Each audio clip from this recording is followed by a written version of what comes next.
Hey everyone, Julian here, and today I'm gonna be showing you how to make typecast. So I have this template here in front of me. It's like a minute and a half, a little bit longer than I usually do, but I want to make something a little bit more in depth and kind of break it down and just really show you what's going on in one of these kind of tracks. So as usual, you can get the project file and samples for this video in the description. And yeah, let's dive in. So the first layer we have here is this little synth that plays in the build. It sounds like this. So that might sound a little weird on its own, but if I play it in the full mix, it'll make a little bit more sense. You can hear it kind of sounds almost like more of a percussion sound, like if I play it with these. Yeah, so basically this is actually just a little synth one shot. And all I did was I put it in here. You can see I put it on these 16th notes and then I swung it a little bit. So there is like the perfect quote unquote note that it's supposed to hit on. And I moved it back a little bit to there. And this just gives it a bit of groove and a bit of swing. Just by putting it slightly off the grid there, you know, it like I said, just gives it a bit of groove. So then after that, I just added an EQ8, cut out some low end. And yeah, so the next sound we have here is this little pad that I made with analog. It sounds like this. So notes-wise, all this is a C minor chord. I inverted it a bit. I put the third up an octave just to make it a bit deep. And then I added this C here as well underneath that. So what I mean by make it deep is, if you listen, when we have these just all three in the same octave, it sounds kind of cool, but it's just three notes in the same octave. It's not very interesting. Versus if we take that up an octave and then add this one, it sounds a bit deeper because we're getting the contrast between these high notes and then the deep lower notes.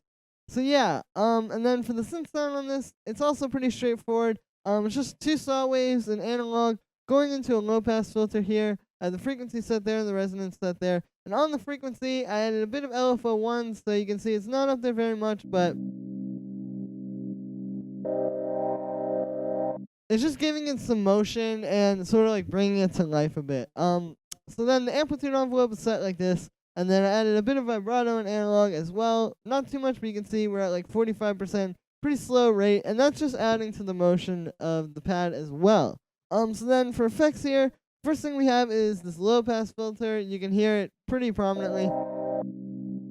It's just cutting out that high end and just saving like the sort of deeper low end for us. And then after that I have a chorus just to make it a bit more like watery and kind of like stereo. You can hear that just sort of enhances it. And then we have this auto pan, which is making it sort of do like this fake sidechain type of effect. And then I have an EQ8 just cutting out some low end. So the next sound we have here is this little riser thing, which sounds like this.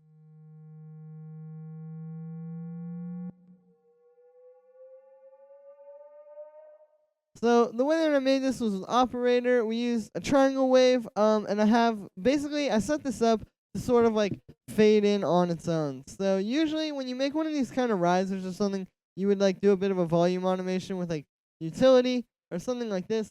But in this case, I wanted to try just turning up the attack and having it fade itself in. So that was what I did. You can see we have a pretty high attack time, and like I said, it's just a triangle wave. I didn't do anything else in Operator, but afterwards I have this frequency shifter, which you can see is what's doing sort of like the pitch bend automation.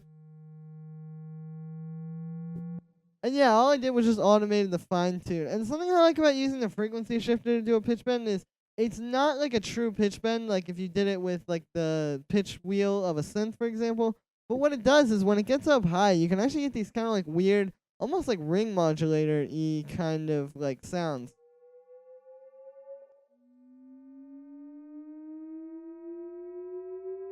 Like, yeah, you can hear as it's going up, it adds like this weird tone to it. So I feel like that's kind of cool. I like what that's doing. And then I just have a reverb on there, which is also automating up, you can see, just to sort of wash it out a bit.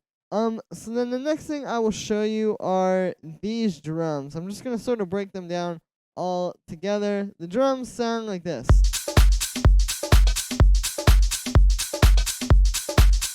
And I'll add this in there. These are pretty straightforward drums. Basically, we just have like a hi-hat, a clap, some percussion in this drum rack, a few shakers in this drum rack, a kick, and then this tambourine.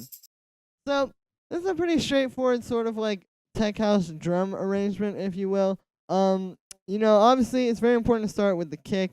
And on this kick, I did quite a bit of heavy EQing. You can see without the EQ.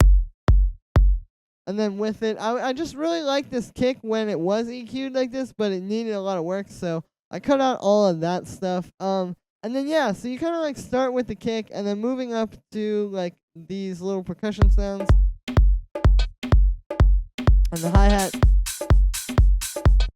You can see like if you break it down, it's kind of just a matter of sort of putting the elements together and like thinking about what you need. So like, for example, if I was starting out and I just had a kick and a hi-hat and a clap, I would say like, okay, this sounds kind of boring. What could we add? So maybe like you could add some shakers, which helps the groove, and then we'll add the percussion, and then the tambourine for the high end. So it's kind of just a matter of like thinking about what you're gonna need in your track, and then I guess sort of adding it drum wise, but like really going through and breaking it down, like really trying to think about like what other tech house tracks use and how you can sort of build up your drums and just make something unique and interesting. So the processing on the rest of these drums is pretty simple. On some of them I just don't have anything, and then like on this clap and hi-hat, for example, we just have some low cut. So yeah, so then the next thing I have here is this crash, which sounds like this. And it's pretty straightforward. It's just a nice crash. I have a bit of delay on it, a bit of reverb, and an EQ8, just cutting out some low end. It's pretty straightforward, but the crashes are pretty important in tech house. I recommend using them. Obviously, it's not like, more sort of like EDM genres of electronic music where you would want like a huge white noise sweep or something like that. Usually just a crash will get the job done. But yes, then the next thing I have here is this little audio file, which is actually just something I bounced out of Massive, which sounds like this.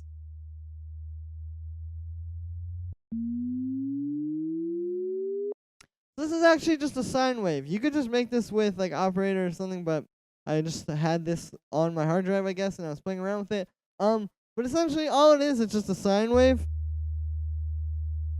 Like a low sine wave that I bounced out, I think at either C or D sharp, which is the third of this key.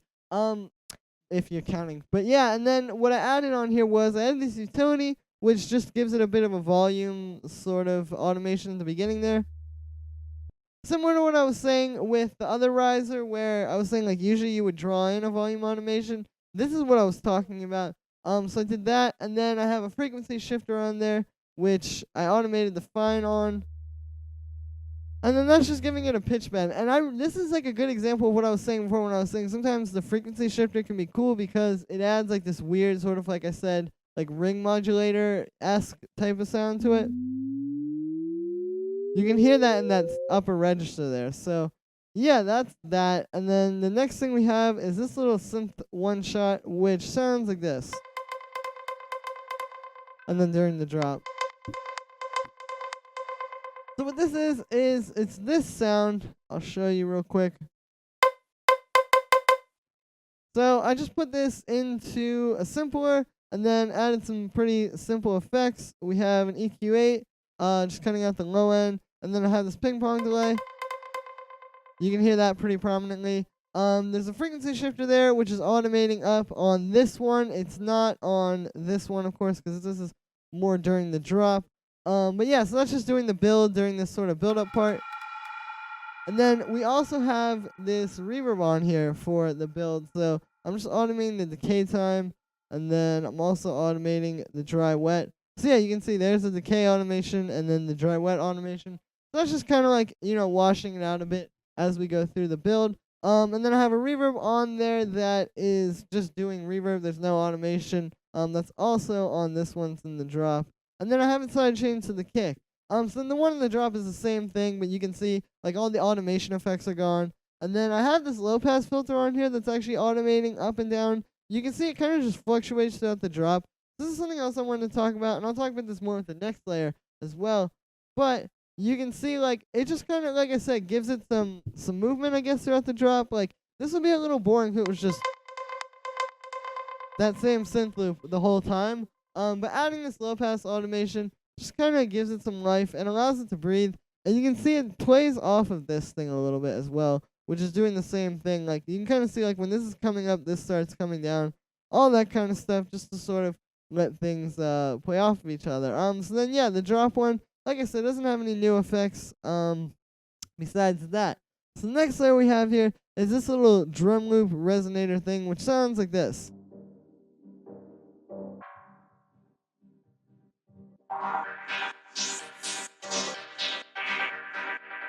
So the way that I made this was I started with this drum loop. And then what I did was I actually put it through this resonator. So if you don't know what the resonator is in Ableton, it's an effect. It just kind of gives you like this sort of resonation, I guess, over your sounds. And it's a good way to make like kind of sounds like this into more synthy sounds and create more like percussive kind of synth sounds as well, because like you can hear. Yeah, it just allows us to make like this cool kind of like percussive, like I said, like resonant synth sounds. So the way I made this was I put this drum loop into here, like I said, and what I did was I set it to a C minor chord. So you can see where I set the root note to C1, and then we have the fifth, which is G, and then we have the third, which is 3 semitones up, which is D sharp. And yeah, it's just playing a C minor chord. And then after that, you can see I have this low pass filter, which is automating up. It's also on this one that's in the drop. It just automates kind of differently during the drop, which I'll get to in a second. And then on this one, which is playing in the build, I have a frequency shifter doing the build up there. You can hear. And yeah, and then after that, I have this reverb, which I have the dry wet sort of automating up there during the build, just like a lot of the other elements, just to sort of wash it out. And then after that, I have the Haas effect, which, if you don't know what the Haas effect is, it's essentially just a stereo width kind of effect. Here's without it. And then with. It was mostly, honestly, just to put this in a different place than all the other elements. Like, you can hear very clearly that this is sort of like more stereo than everything else, and it allows it to stand out and not just get lost in that big blend of instruments. So what the Haas effect is essentially doing is it's just moving in this case, the left ear slightly forward. So we sort of like split the signal into the left and right ear, and then we just move the left ear slightly forward, like I said, and all that's doing is it's just creating this sort of like stereo illusion, so to speak. Your brain is hearing the same signal, but once in each ear, slightly at different times, so it kind of makes that sound a lot more stereo and wide. So yeah, so then I just have this simple delay, sort of moving it forward there. And yeah, after that, I just have an EQ8, cutting out some low end. And then moving on to the one that's playing in the drop, I just have the same effects, except what we have on there is a bit of this ping pong delay to give it some more sort of like echo, I guess. You can really hear that there. It's subtle, but it's just adding, like I said, a little bit of space. And then I have this low pass filter which automates throughout the drop, similar to this little thing. I just wanted these long things that play out to have some kind of movement and do something other than just, be like a loop that plays the whole time. So yeah, so then the next thing we have here is this little ride, which sounds like this. That's really nothing too special. I just got this ride, and then I cut out all the low end and just kind of took the good part from the top with this EQ8. And then the next thing we have here is the bass line, which sounds like this. And yeah, so the bass is pretty simple. It's just like a nice kind of like solid bass line like this. It's in C minor. And then what I have here for the sound is I made this little FM thing with operator. So we have a sine wave, and then we have another sine wave. The envelope on that one is set like this. And then on the first one, I set it to 0.5 on the chorus pitch, and the second one is just at 1. And then we have a bit of a filter on here to take out some of that high end and just kind of preserve the bass. And then I have a pitch envelope to make it a little bit more sort of like clicky. So this bass sound is like really mostly a sub bass, but you can hear there's that little bit of high harmonic content on top, which is what this second oscillator is adding, and that's just making it so you can kind of hear it as well as feel it. You know, like if this was just sub, you wouldn't be able to hear it as much, but obviously you can feel it. But yeah, when I add that on there, it just kind of makes it a little bit more present. And then I just have that side chain to the kick. So then the next thing we have here is this little transition, which sounds like this. So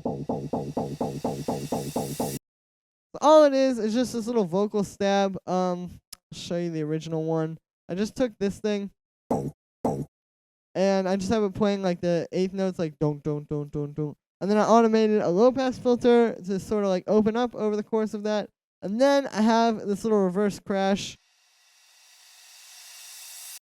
which is just sort of reversing during that. It's a nice thing underneath the little vocal stab, because the vocal stab wouldn't really work on its own.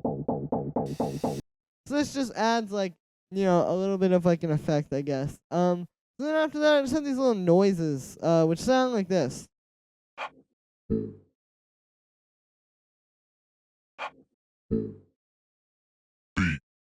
And yeah, these are just some noises that play throughout the background, like I said. They add some nice, like, kind of background sound. If you listen without them,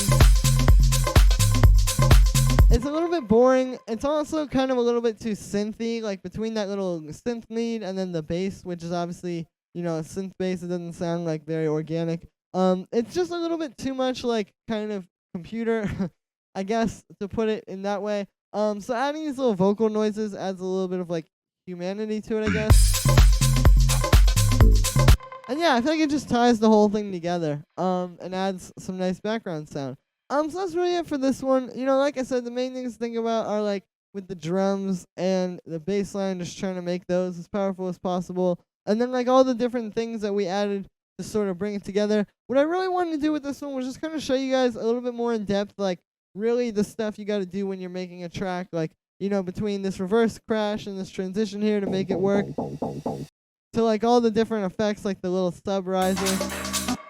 You know, I just wanted to show you guys like all the sort of steps. So that's gonna be it for today, guys. Make sure to let me know what you think of this video in the comments. Make sure to like this video as well as subscribe. Once again, you can get the project file and samples from this video in the description. My social media is on the screen right now, so make sure to check that out as well. Thank you again, everybody, and I'll see you tomorrow with another tutorial.